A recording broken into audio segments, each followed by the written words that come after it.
The initial concept of the Carter Center came shortly after I left the White House. My first thought was that we would have a place here kind of like a miniature Camp David where we could invite adversarial groups in here.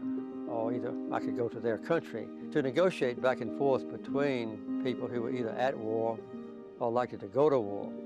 That idea soon expanded as President and Mrs. Carter began to take on a host of interconnected issues: democracy, human rights, rule of law, access to information, access to justice. Without free and fair elections, without basic human rights, and without just governments, you cannot have peace.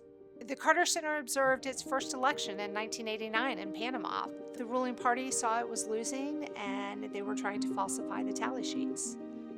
So in my bumbling Spanish, I stood up on a table and I denounced the election as fraudulent. They had nothing to do with the actual documents that we had seen prepared the night before. And since then, we have observed 125 plus elections around the world.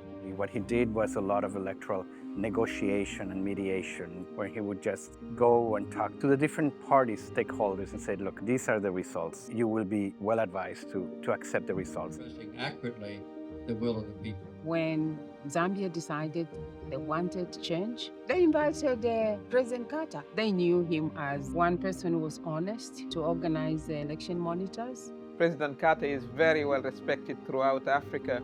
He has been part of many democratic processes. He has been a terrific mediator in time of crisis. In those early days when Liberia War ended, President Carter personally and the Carter Center subsequently were there to promote peace, to start the process of return to normalcy. And since that time, the Carter Center has been there.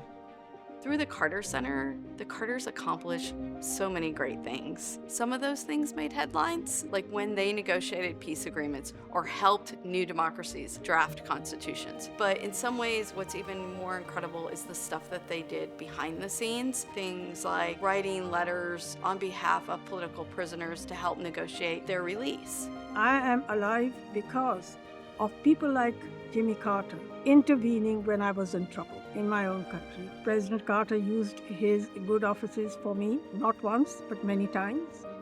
And he used unequal access and moral standing to advocate for a transition to democracy, for a transition to civilian rule. And when that failed, to also speak out publicly and bravely for these values that we all stood for.